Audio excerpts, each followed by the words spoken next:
As we patiently await for real news about Bond 26, here are my personal 3 bottom worst James Bond movies.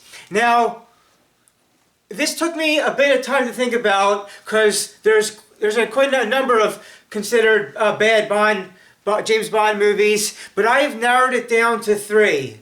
And I can say that I don't really care for Roger Moore as James Bond, so while I don't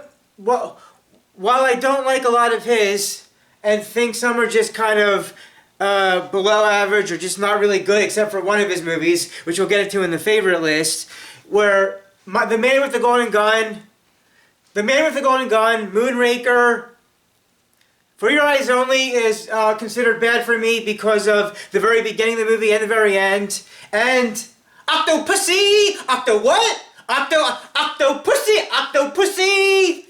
I have as chosen for, and again, these 3 movies for my bottom worst movies are in no particular order. These are in no particular order. For Roger Moore, I have to say, A View to a Kill, 1985. His 7th and final James Bond movie, A View to a Kill, with Christopher Walken and the mom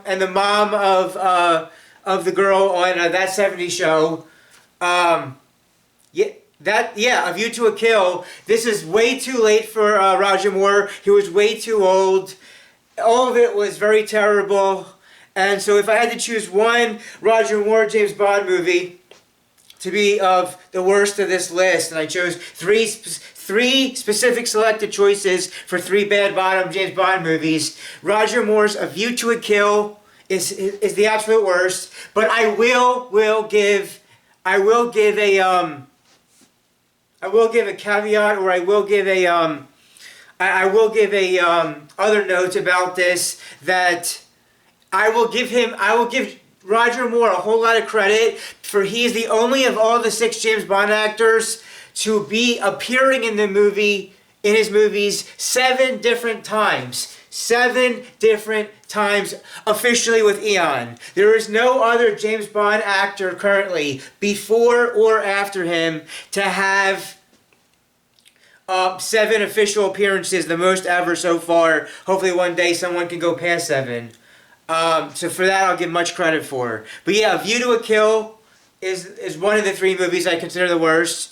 And I actually wanted to talk about Sean Connery first, but for whatever reason I got Roger Moore said first in the beginning of all this video. So now for Sean Connery to make a second of 3 movies of the bottom worst, it is easily chosen as his last movie as well, 1971's Diamonds Are Forever. I did do a Diamonds Are Forever Spotify audio only podcast with my friend Elia. So if you want to check that out, that's in the old analog, rest in peace, Spotify audio only podcast. So check out our little podcast on talking about Diamonds Are Forever. This, similar to Roger Moore with his last movie, at this point, Sean Connery didn't really care about the part. He kind of was going downhill spiral from it. Somewhere in between Thunderball 65 and You Only Live Twice, 1967. Thunderball was probably his 4th time where he finally was actually trying, but once you get to his 5th movie with 67's You Only Live Twice, that's where 5th and 6th appearances, not really caring about it. Would have been interesting to see how he would have played off in an On Her Majesty's Secret Service, but we'll never know what that's like because of the way it all went. But yeah, Roger Moore's last movie, A View to a Kill, 1985, absolute worst of James Bond movies.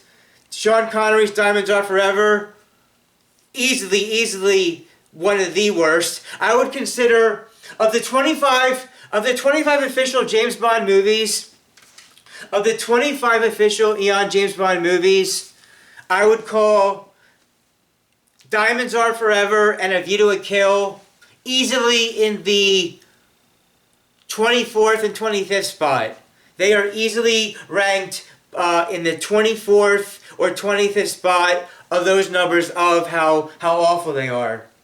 And now, and again, this whole list was hard to decide about. But now, for my third and final bottom of the barrel worst James Bond movie, this, after much thinking as well, contemplation, is going to have to be.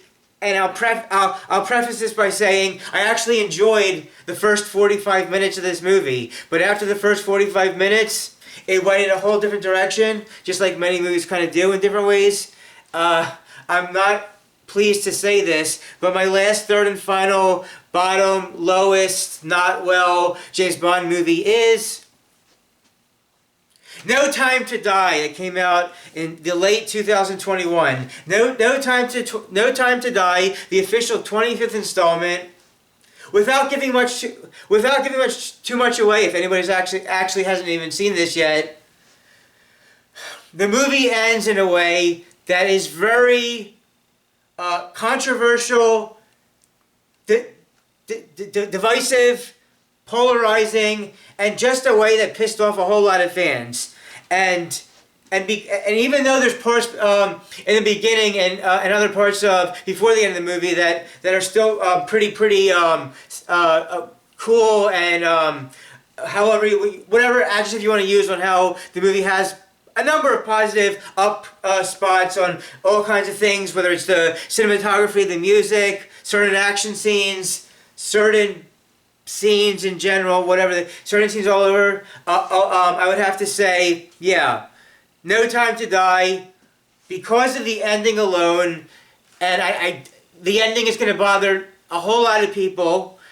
The ending, for all the great, awesome things about the movie before, in the beginning and stuff of the movie, all that kind of goes broken downhill after you see how they decided what to do for this ending. And I really hope whoever ends up being the new James Bond for Bond 26 onwards, that he is way more passionate, way more caring, way more,